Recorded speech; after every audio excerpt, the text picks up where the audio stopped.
miskin, ala tidak mau memberi makan kepada orang miskin. Fawailul lil musallin, celakalah bagi orang yang sholat. Anda sholat sampai jidatnya lecet, tetapi kamu tidak peduli dengan tetanggamu, tidak peduli dengan orang miskin, tidak peduli dengan anak yatim, celaka kau. Fawailul lil musallin, celakalah bagi orang yang sholat. Alladzina hum an sholatihim sahun, yaitu orang yang lalai dalam sholatnya. Sudah waktunya sholat masih asik-asik urusan dunia dan sebagainya. Ya, fawailul lil musallin alladzina hum an sholatihim sahun, yaitu orang yang sholatnya hanya ingin dilihat orang lain saja. Celaka walaupun kau sholat. Alladzina hum an sholatihim sahun wa yamna'unal ma'un, dan mereka tidak mau bersedekah. Celaka. Jadi ini aja, kalau dibilang bukan ajaran kasih, mau seperti apa lagi kasih itu? Coba. Silakan, ya, itu monggo. ajaran kasih, Pak. Itu ajaran kasih. Ada satu ayat dalam Al-Quran, wailul li kulli humazatil lumazah, celakalah bagi orang yang suka mengumpat dan mencela. Ini nonem ya, sekali lagi kamu minta naik, kamu noise ini ya, sekali lagi kamu minta naik, jangan minta naik kamu kalau kamu nggak bisa kondisikan tepat nih.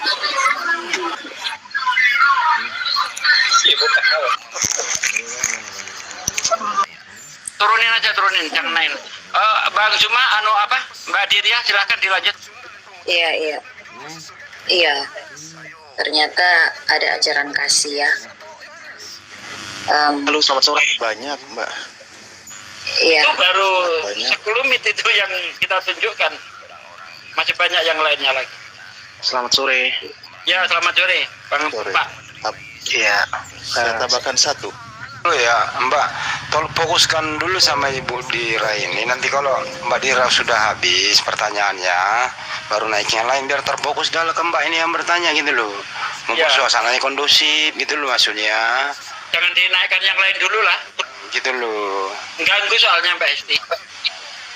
Iya. Silakan Mbak Dira dilanjutkan lagi, monggo. Iya, jadi ini juga ajaran kasih ya. Jadi buat teman-teman muslim, jangan membalas kejahatan dengan kejahatan gitu ya. Kasihilah sesamamu, manusia seperti dirimu sendiri.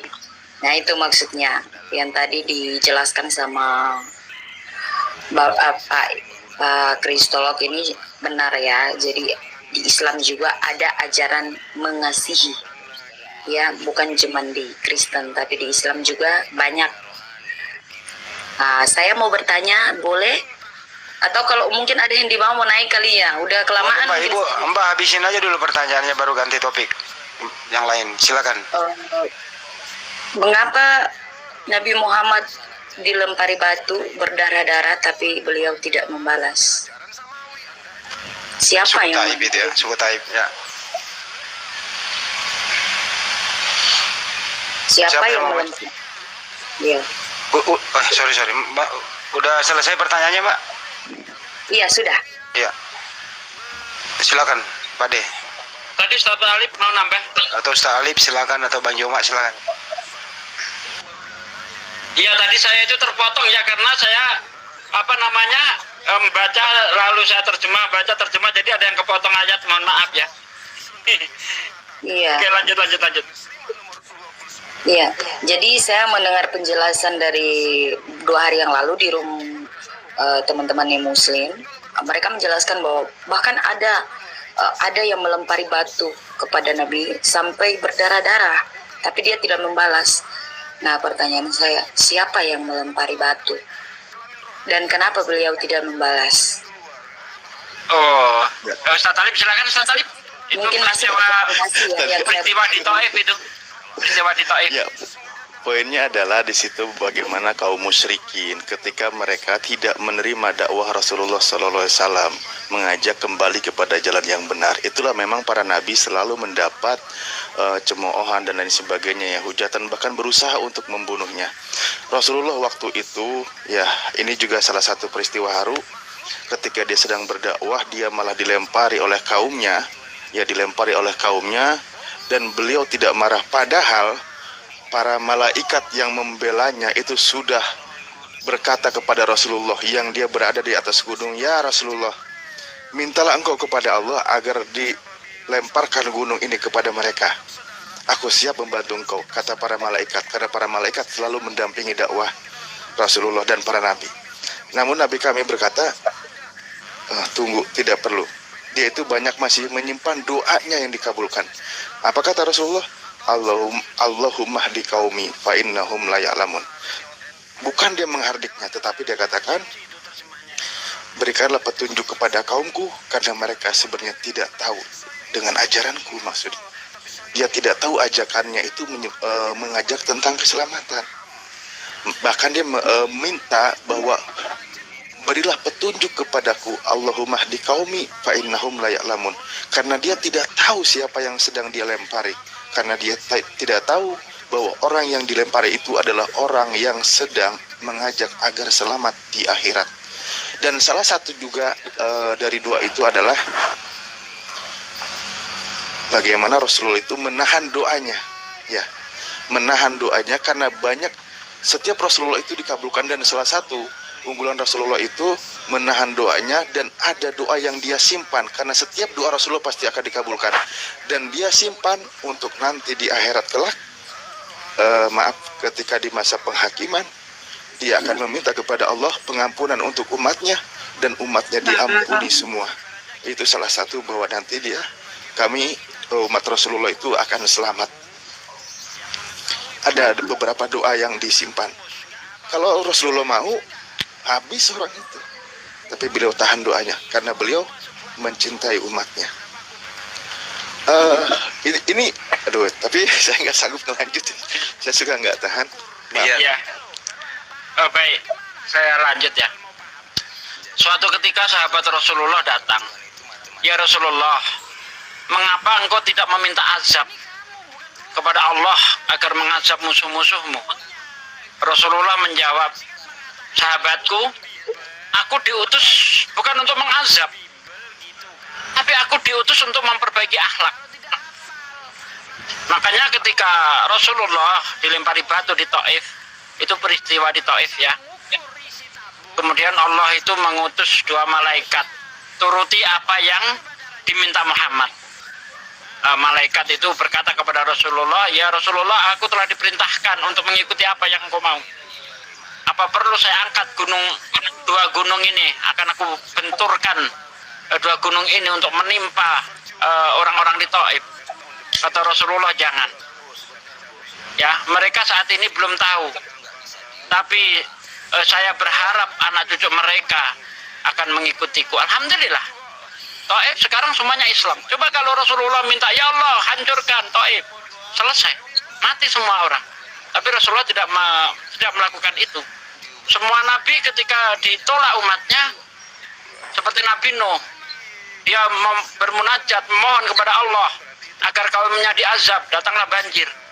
Ya, semua nabi menggunakan doanya itu untuk mendatangkan azab karena tidak mampu ya menghadapi kaumnya, siksaan, cemoohan dan sebagainya.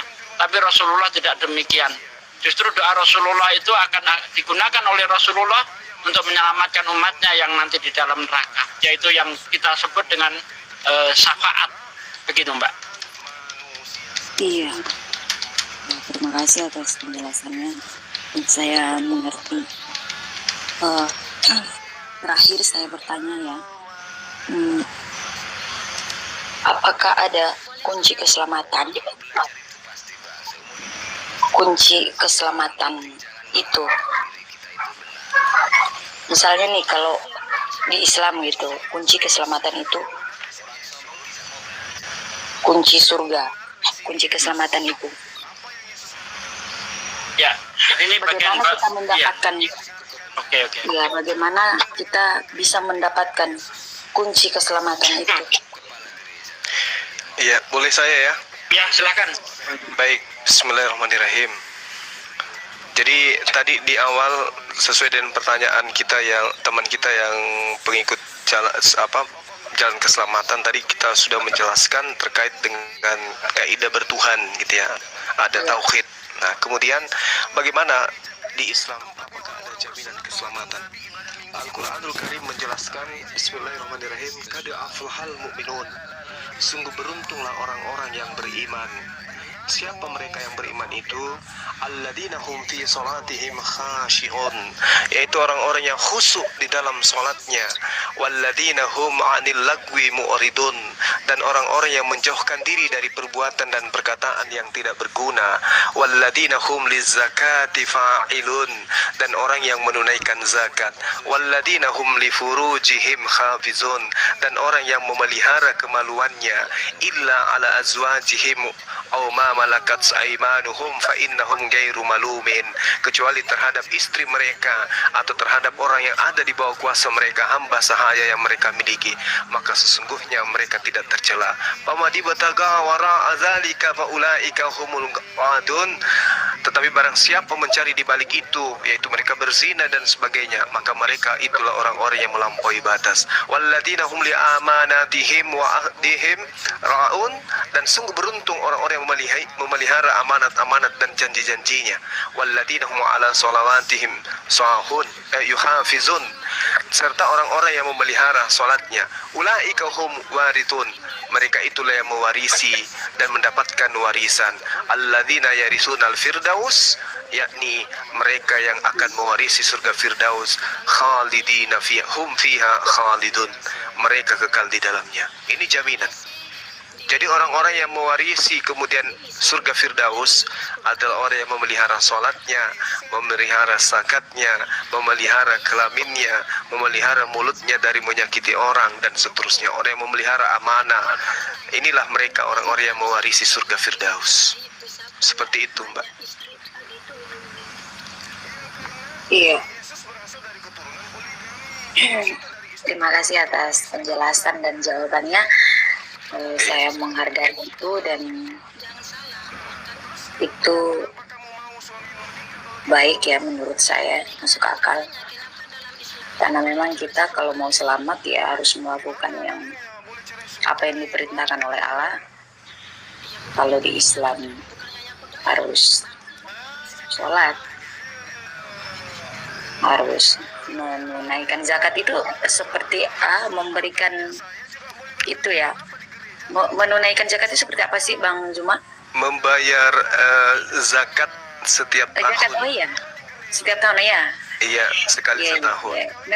Memang itu wajib ya, untuk sebagai manusia ya kan, karena udah dikasih nafas kehidupan, bisa bekerja. Itu juga bentuk ajaran kasih itu, Mbak. Iya, ajaran kasih. Jadi udah dikasih rezeki ya kan, udah dikasih rezeki. Kenapa enggak gitu memberikan sama Tuhan ya kan, memberikan zakat sebagai ucapan syukur. Iya, sudah jelas. Itu saja pertanyaan saya, dan jawaban dari Bang Zuma dan dari teman-teman sudah saya paham, saya mengerti. Jawaban yang menurut saya itu masuk akal dan akurat. Terima kasih. Saya seorang Kristen. Meskipun saya seorang Kristen, saya menghargai jawaban dan penjelasan kalian, karena itu memang betul ya menurut saya. Nggak tahu kalau dari teman-teman yang lain ya, menurut saya itu betul. Terima kasih. Nanti kalau ada yang saya mau tanya lagi, saya bisa kan, saya boleh di room ini bisa. Boleh Mbak. Ya, nggak ada salahnya kalau kita mencari apa. Yang masing-masing agama memang punya ajaran, punya ini masing-masingnya. Tapi nggak ada salahnya kan kalau saya mau cari tahu, ya kan? Iya. Biar jangan ada yang jangan ada lagi pikiran-pikiran saya yang negatif gitu tentang ajaran-ajaran Islam itu seperti ini ya, ini harus ini begini ya, yang buruk-buruk itu ya kan. Ada satu lagi Mbak. Dari semua pertanyaan yang saya sampaikan tadi dan dijawab dengan baik, dengan jelas. Ada lagi satu lagi, kunci surga itu adalah membaca syahadatain, Ustaz. Ya masuk akal ya juga. Membaca syahadatain. Setelah itu baru berbuat baik yang disebutkan tadi. Dari dosa, jadi ya masuk akal juga. Kita harus, kalau di dalam iman Islam harus sholat, harus menunaikan zakat dan apa tadi ya menjaga kemaluan selain daripada istri. Iya betul. Ya makasih ya atas penjelasannya ya. Boleh Jadi saya di situ tambah juga dikit kita- sebelum ibu turun, saya tambahkan sedikit boleh? Iya. Ayo. Iya. Jadi begini, yang disampaikan oleh guru saya itu memang tepat sekali, yaitu bentuk penjabaran dari perintah-perintah Tuhan seperti sholat, zakat, dan sebagainya. Semua itu dirangkum menjadi 4 pilar.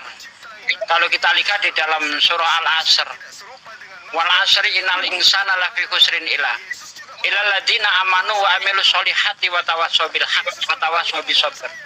Demi masa, sesungguhnya manusia itu sebagian besar dalam keadaan merugi, kecuali beriman, yaitu orang-orang yang beriman. Yang kedua, beramal soleh, ya, termasuk zakat, puasa, ya, membantu sesama, itu adalah amal-amal soleh. Yang ketiga yaitu menasehati di dalam kebenaran. Katakan itu salah, katakan ini benar. Tidak boleh kita melihat orang di dalam berlarut-larut di dalam kesalahan. Kita ingatkan mereka, sampaikan. Wa tawassaw bil haq, menyampaikan yang hak pada mereka. Wa tawassaw bis sabr.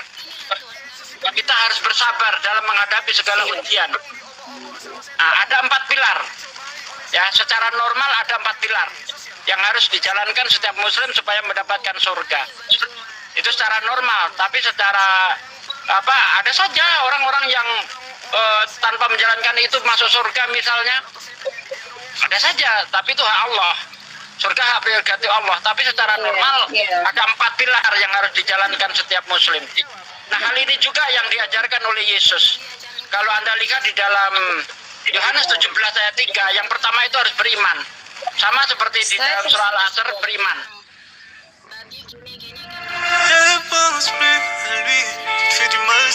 Dalam surah Al-Asr, beriman.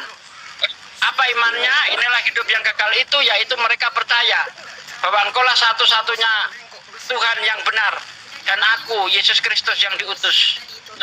Mengenal satu Tuhan dan mengenal Yesus Kristus adalah utusan. Itu jalan masuk surga. Di dalam Islam, miftahul jannah, la ilaha illallah Muhammad Rasulullah. Tidak ada Tuhan selain Allah dan Muhammad adalah utusan Allah. Yang kedua, beramal soleh. Ketika ada orang kaya bertanya kepada Yesus dalam Lukas 18 ayat 18 sampai 20, guru yang baik, perbuatan apa yang harus aku lakukan supaya mendapatkan hidup yang kekal? Dijawab oleh Yesus, mengapa kamu berkata aku baik? Tidak ada yang baik kecuali hanya Allah saja.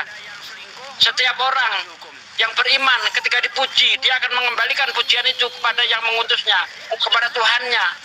Sebagaimana kami umat muslim ketika dipuji, oh Pak Sugi itu baik, yang baik itu hanya Allah. Pujian itu hanya milik Allah, bukan untuk saya. Ya, Yesus berkata, tidak ada yang baik kecuali hanya Allah saja. Jika kamu ingin mendapatkan surga, ingin mendapatkan hidup yang kekal, apakah kamu tidak tahu perintah Tuhan? Jangan membunuh, jangan bersaksi dusta, hormati orang tuamu, kasihi sesamamu, seperti kamu mengasihi dirimu sendiri. Dijawab oleh orang kaya itu, hal itu sudah aku lakukan sejak masa mudaku. Kata Yesus, kalau begitu kurang satu lagi, jual hartamu, kasihkan si miskin, maka kamu akan mendapatkan harta di surga. Amal soleh, sebagaimana yang diterangkan ayat tadi, wa amilus solihati, yaitu orang-orang yang beramal soleh, ya, membagikan hartanya, peduli kepada lingkungannya, dan setelah itu ikutlah aku, kata Yesus. Tetapi orang kaya itu sangat mencintai hartanya, dia pergi dalam keadaan bersedih. Apa kata Yesus? Lebih mudah unta masuk ke lubang jarum daripada orang kaya masuk surga. Jadi antara ajaran Yesus dengan apa yang diajarkan Islam tidak ada yang berbeda, sama. Iya. Terima kasih. Iya, yang saya ambil tadi juga ajaran yang tadi disampaikan itu, ketika saya bertanya, di situ juga dilarang ya, jangan berzina. Dan tadi yang sudah disampaikan Abang Juma juga ya jelas ya, jangan berzina. Jadi kalau berzina itu dosa, haram. Nah, kalau berbicara ini berarti saya mau tanya lagi nih Bang. Iya, lanjut terus, gak apa-apa. Saya mau bertanya sedikit. Zina yang dimaksud dalam Islam itu, zina itu seperti apa, dan yang halal ketika kita menikah tuh seperti apa? Apakah bisa mempunyai 2 istri atau 3? Apakah itu kalau menikah ya, mempunyai istri lebih dari 1, apakah itu disebut zina atau halal? Atau di luar itu, misalnya dia selingkuh, dia punya istri terus dia selingkuh, apakah itu yang disebut zina? Begitu. Silakan, Aki, monggo. Ya. Ini penting juga ya. Ya. Penting.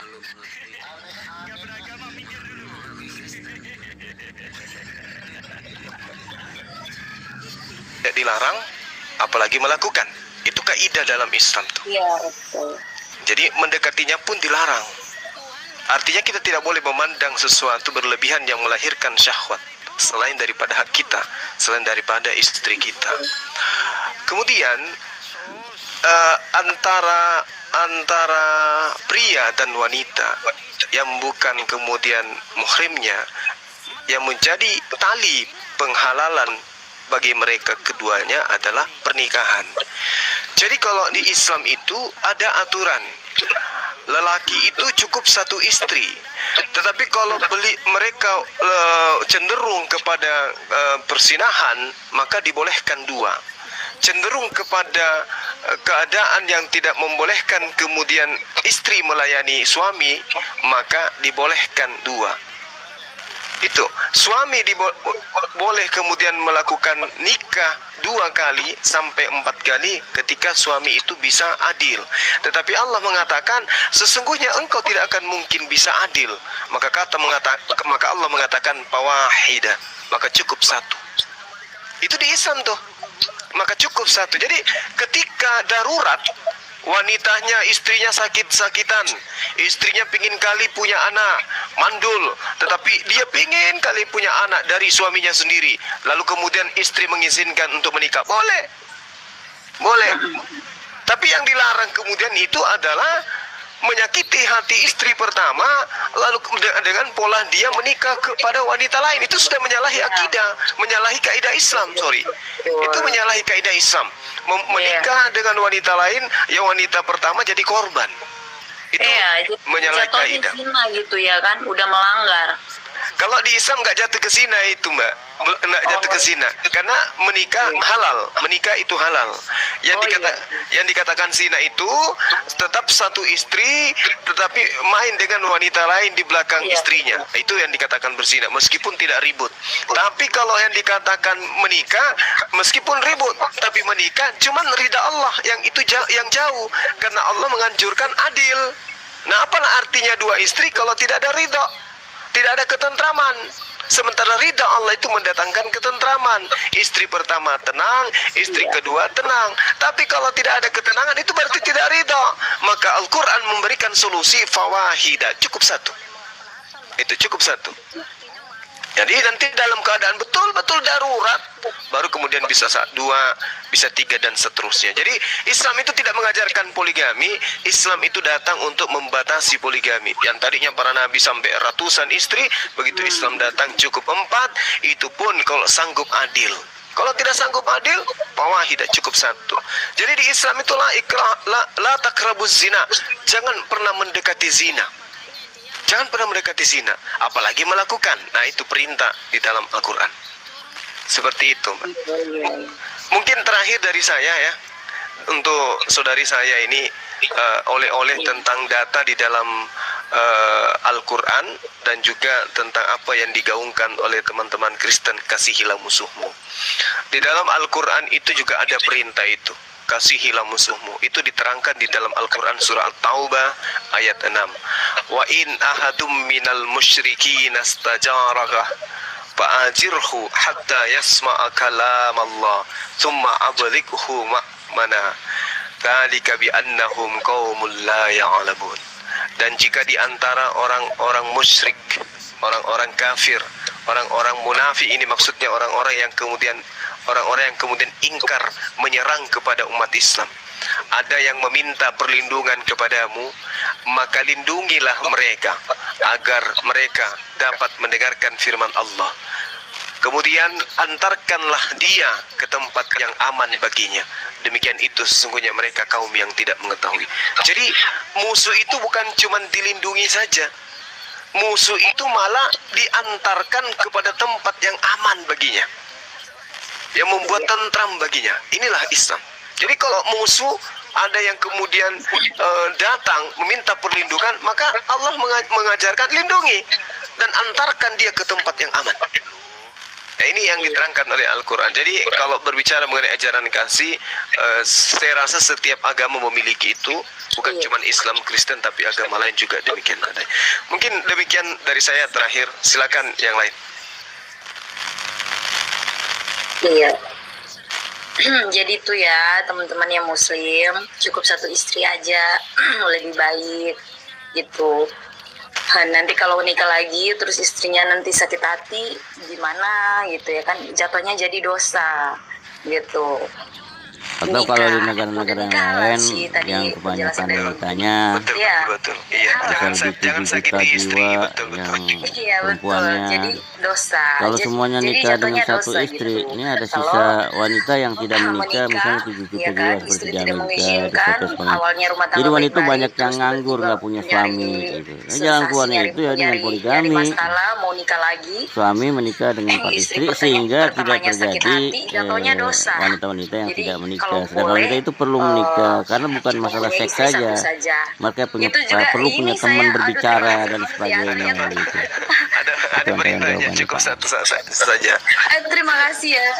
Ini maksudnya ini pelajaran juga ya. Saya juga tahu gitu. Ternyata di Islam juga memerintahkan itu. Maksudnya ada ajarannya menikah lebih baik punya Satu. istri satu. Iya, kalau kita berbicara orang-orang dulu ya. Sebab perempuan-perempuan yang bukan tidak istrinya tuh menikah banyak karena tidak gitu, kebagian bukan cuma suami, satu. karena suami Lebih rata-rata dari satu, satu, nanti lebih akhirnya dari menjadi dua, properti ya gitu. publik properti. Jadi ya, Mereka menjadi WTS, menjadi iya, masuk akal pelacur, juga gitu. jual diri, ya Masuk logika perempuan-perempuan ya. menjual Gitu. diri atau mempunyai gigolo dan Kayak gitu sebagainya. ya. Pak. Ya, jadi teman-teman Mereka yang jadi Kristen tidak harus dengar ayat Islami ini lagi, ya. mereka Saya berzina bukan semua jadinya kalau begitu. ngebela, Kalau enggak enggak, kondisinya tapi benar ini suami yang ajarannya sah juga bener gitu. ya. Karena di situ juga dilarang gitu loh. Dilarang gitu. Kalau dia bisa adil ya kan, bisa adil, istrinya ikhlas ya boleh. Masalah adil itu masalah Kalau yang bisa gini, fisik, Bu. Pak. Kalau masalah hati itu nggak Ibu bisa tuh adil, dan itu bertanya dimampu kepada kami diampuni yang Allah menurut ibu Subhanahu wa salah yang taala. mana? Kalau masalah Nah, biar cinta enak ya, kita, nggak apa-apa. itu nggak adil memang. Menurut Anda ajaran lebih Islam yang cinta dan salah mana sih? sebagainya. Ya. Itu dimampu Kalau oleh ibu Allah tanya, Subhanahu wa taala. misalnya ibu punya pendapat, ibu berpendapat bahwa Islam ini salah nih di bagian ini.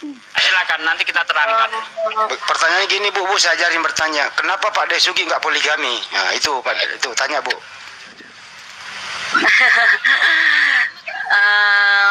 Apa ya, apa-apa, Bu. semenjak dari awal saya masuk ke sini dan saya mengizinkan untuk bertanya. Saya diizinkan untuk bertanya. Ya. Jawaban yang disampaikan dan penjelasannya itu menurut saya ya masuk akal gitu loh, nggak ada yang salah. Nggak, gini. Ajaran Islam mana yang menurut ibu itu mengganjal gitu? Ah, biar enak kita. Mengganjal ya, sebentar ya, saya lihat dulu ya, mana ya, Ya, soalnya yang mengganjal ya silakan, nggak apa-apa. itu pertanyaan-pertanyaan saya tuh inti loh, itu inti pertanyaan-pertanyaan saya tuh tadi itu saya fokuskan itu ya, ada beberapa pertanyaan itu gitu loh.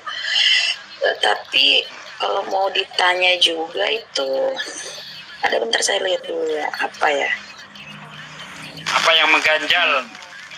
Nggak sesuai dengan hati nurani Anda itu apa? Atau bahkan yang menurut Anda sesat itu apa sih? Yang di Islam itu? Oh, enggak, saya mau bertanya lagi. Iya betul, saya lupa. Lah, ini kok Bapak tahu sih, instingnya benar ya. Itu, saya mau tanya, Hajar Aswad itu apa sih itu? Begitu loh. Itu aja itu. Iya betul. Enggak usah tadi. Hajar Aswad itu apa sih gitu? Terus apa tujuan dari teman-teman Muslim gitu harus ke harus ke Mekah gitu menunaikan apa ya? Menunaikan apa sih? Allah. Iya ya, menunaikan haji ya. Gini. Menunaikan haji ya. Oke. Jadi Tujuannya. mengenai Hajar Aswad, Umar bin Khattab, sahabat Rasulullah sendiri ini ya, saya ambil dari pernyataan beliau. Ketika Umar bin Khattab itu sedang tawaf sambil menunggang kuda, mengelilingi Ka'bah, tawaf, mutar mengelilingi Ka'bah. Lalu Umar bin Khattab itu menyentuh Hajar Aswad dengan tongkatnya. Aku tahu kamu hanyalah batu. Kamu tidak memberi mudarat, tidak mendatangkan manfaat apapun. Kata Umar bin Khattab. Tetapi aku melakukan ini karena aku melihat kekasihku Rasulullah Shallallahu Alaihi Wasallam menciummu. Jadi kita mencium Hajar Aswad itu bukan karena Hajar Aswad itu wah, sesuatu yang wah, tidak.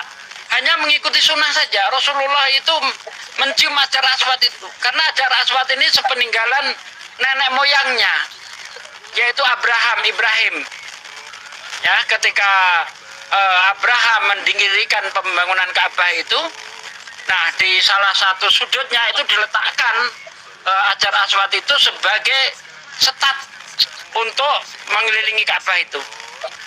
Ya, memang ada yang berpendapat bahwa Hajar Aswad itu batu yang didatangkan dari surga sebagai obat kangen bagi Adam. Karena Adam itu diturunkan dari surga untuk menghilangkan kangen itu, maka diturunkanlah Hajar Aswad itu dari surga. Ya, ada yang seperti itu. Tapi saya lebih Rasulullah itu seperti inilah. Misalnya saya punya cincin ini cincin dari guru saya, Bang Juma, ya, dari Makassar. Kalau saya kangen beliau, saya cium nih, kangen nih. Atau kita ditinggali cincin oleh kakek saya kangen sama kakek saya cium. Apa manfaat saya cium? Tidak ada.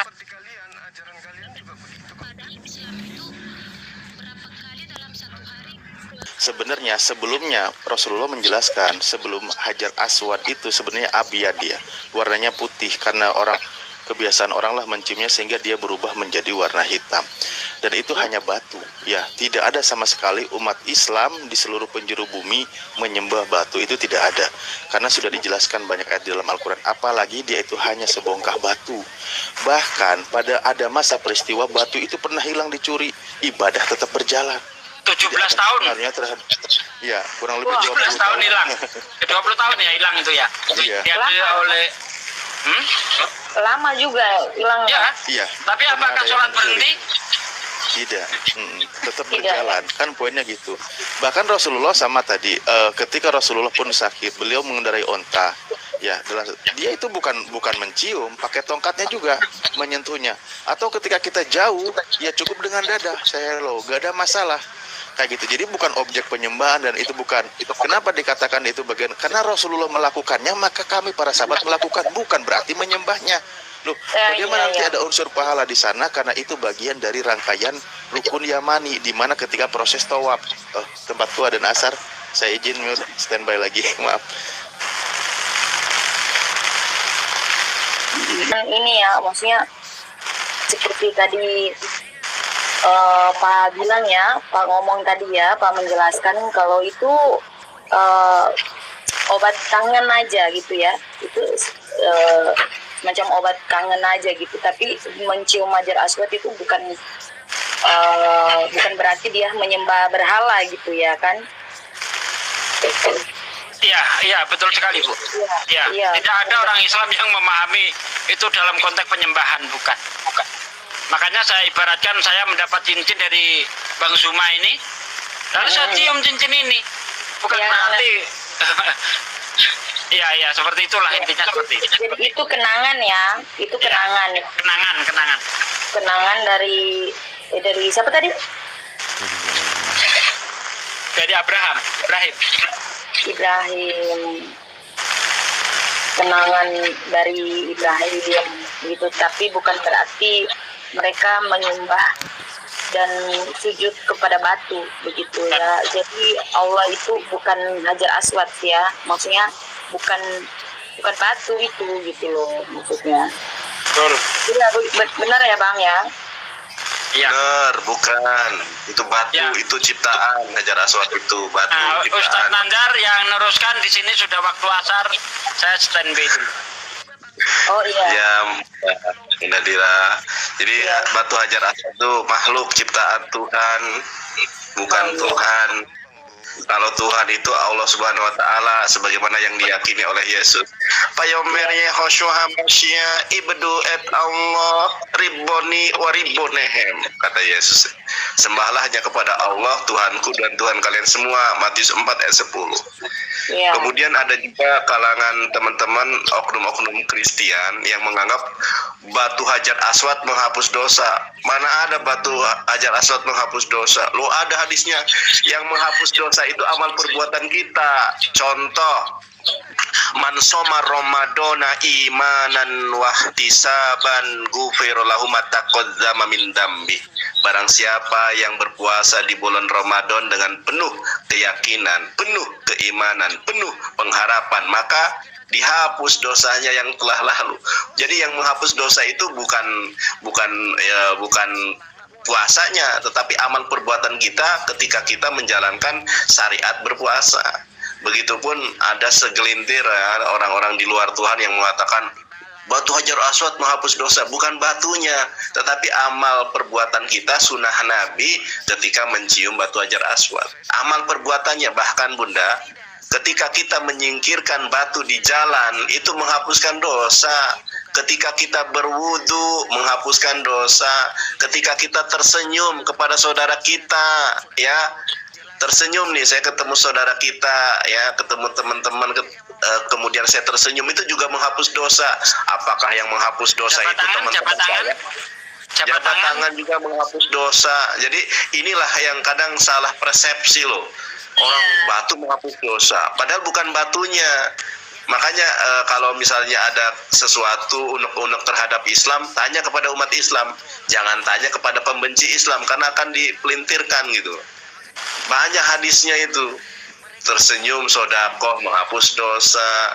Kita kemudian menengok orang yang sakit menghapus dosa. Apakah orang yang sakit menghapus dosa kita?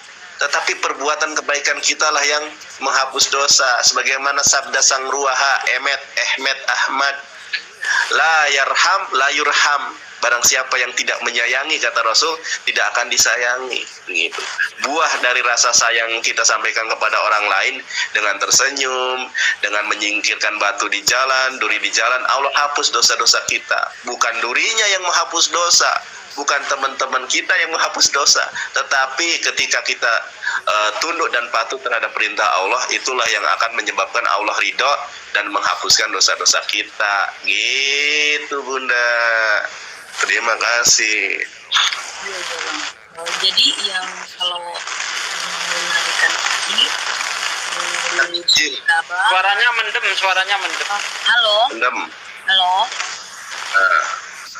Ya, jadi kalau menunaikan haji, mengelilingi Ka'bah, mencium Hajar Aswad itu perintah siapa ya?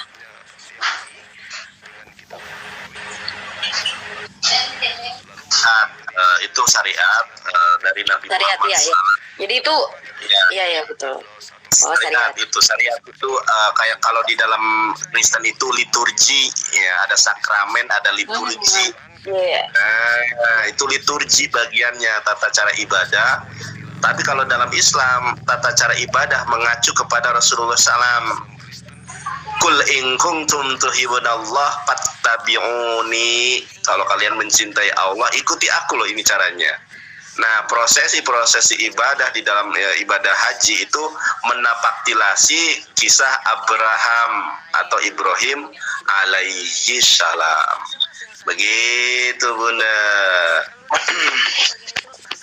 Ya, sedikit sebelum pamit mau sholat. Boleh, silakan, Dan Ustaz Ali. terputus.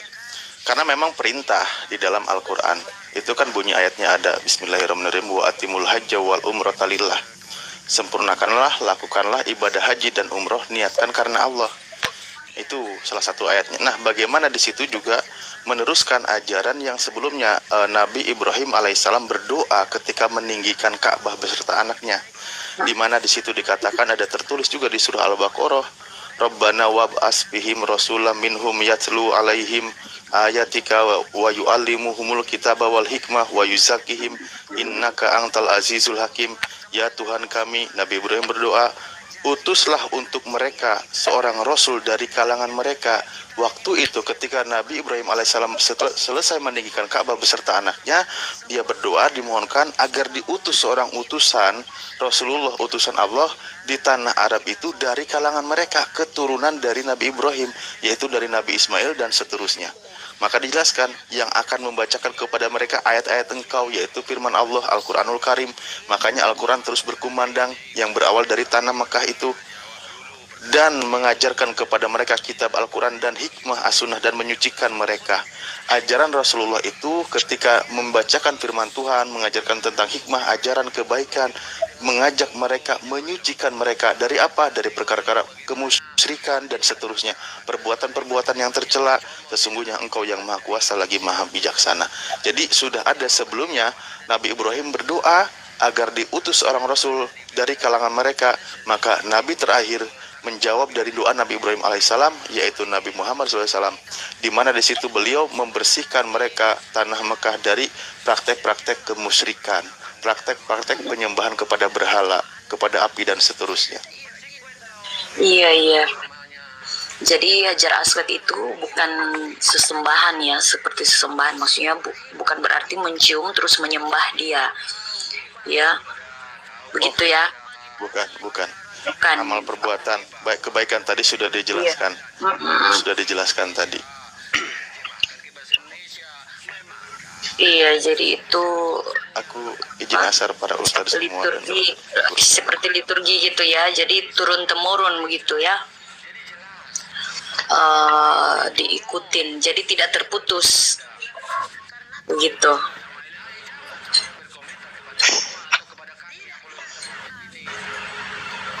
Ya itu saja.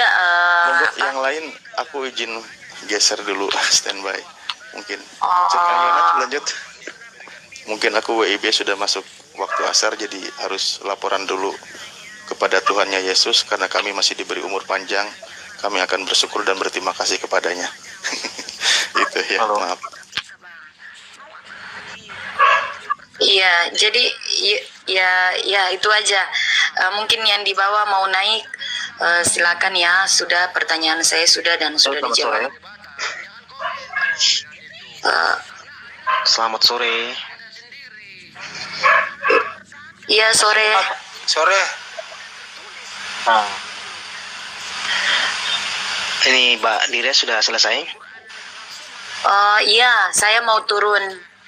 Ya. Terima kasih ya buat teman-teman semua ya yang di bawah. Terima kasih banyak sudah berbagi juga. Terima kasih ya, Tuhan berkati. Pak, juga, Bu.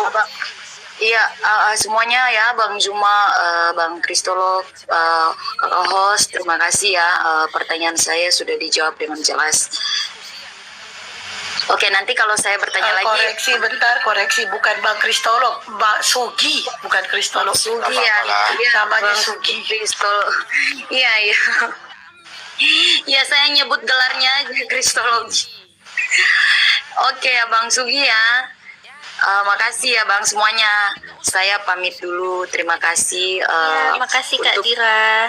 Pencerahannya, penjelasan, jawabannya. Pertanyaan saya sudah dijawab. Terima kasih banyak. Sama-sama. Direspon lagi. Yang Nanti belum kalau jawab saya asar, bertanya, silakan. boleh ya nanti ya. Lain kali kalau saya jalan-jalan ke room ini, boleh kah? Boleh, Bu. Boleh Boleh Kak dong. Dira, boleh banget Kak Dira. Apalagi asadu. Lanjut. Santun banget ya Kak Diranya ya. Santun, seneng diskusi sama Kak Dira nih. Iya, Mak, kita kalau bertanya begitu, kita harus menghargai penjelasan dan jawaban dari teman-teman muslim, karena itu iman kepercayaan mereka. Kita kan tidak menguasai ayat di dalam Al-Quran, kita juga tidak mengerti. Yang lebih paham dan mengerti itu teman-teman muslim, bukan Kristen. Jadi kalau mereka menjawab, kita harus menghargai itu penting. Ya, itu penting banget Kak. Jadi itu saya kemarin itu sempat ya kadang berkuar-kuar juga, kadang ya kalau apalagi kalau dapat teman-teman muslim yang apa ya, yang ada juga yang berkata-kata kasar gitu ya kan, jadi emosi saya kan, jadi saya juga melontarkan kata-kata kasar. Nah setelah itu saya menyesal gitu, ternyata nggak boleh gitu ya, yang diajarkan di dalam Kristen juga itu kan nggak boleh kita menghakimi atau menjelekkan ya, apalagi beda agama ya, kita nggak boleh gitu, nggak boleh. Jadi saya menyesal, makanya saya kemarin scroll ke bawah, dapatlah postingan itu. Nah, sebagai manusia biasa, saya penasaran dong, rasa ingin tahu tuh ada. Postingan itu tuh bikin pertanyaan di dalam hati saya, membuat saya bertanya-tanya kenapa orang ini menangis gitu, membaca sirah nabawiyah ini isinya apa sih sebenarnya. Yang menangis laki-laki itu keras air matanya, tapi kalau sampai menangis banyak air matanya yang keluar, menangis di sini berarti kan ada sesuatu ya kan di hatinya itu apa gitu, sampai tersentuh sehingga menangis gitu. Ternyata saya sudah dapat jawabannya tadi, dan banyak pertanyaan saya juga sudah dijawab dengan jelas, dan menurut saya jawabannya tadi itu baik ya, jawabannya yang bagus gitu. Jadi di Islam juga itu melarang zina gitu ya, zina itu dosa, itu aja sih ya. Yang belum paham tentang Islam silakan kalian bertanya, karena saya seorang Kristen, saya bertanya dan tadi mereka menjawab juga. Itu masuk akal loh, maksudnya kalau kita pikir pakai logika, iya masuk logika. Halo. Itu aja. Iya Mbak. Ya. Makasih banyak Mbak Dira. Iya, saya mau turun dulu Bang. Kerja woi, kerja. Live terus kerja. Iya ya, itu suami saya. Dia baru pulang kerja. Dia bilang kerja terus, kerja. Jangan live terus. Saya tiap hari soalnya ke room live tiap hari, makanya dia bilang kamu nih nggak ada kerjaan, live terus. Itu juga yang laki itu kerjanya ngoceh mulu di sosmed. Kerja, makan apa lu nggak kerja? Cerewet suami saya, maaf ya, saya turun ya. Dia baru pulang kerja ini ya, saya turun dulu ya. Terima kasih Bu. Ya, Dia makasih ya. cerewet, suamiku cerewet. Ya, baru pulang kerja soalnya ya, turun lagi, nggak usah dibahasin tadi ya. Waduh, makasih jawabannya, penjelasannya. Suruh cuci tangan dulu, cuci kaki, mandi biar pikirannya adem. Lu diajarin, gue bukan bocah. Lu laki-laki lu kerja, ngoceh mulu di sosmed nggak ada guna. Astagfirullahaladzim. Biarin, nggak usah ditanggapi itu. Udah biar. Saya turun ya Bang. Iya Mbak Dira. Makasih Mbak Dira. Turun. Aduh, Ya elah. baru pulang Nggak langsung. usah, tinggal kita jawab aja. Pulang. Dia nggak tahu apa. Itu maaf ya, diem aja. Udah Bu. Yuk. Udah.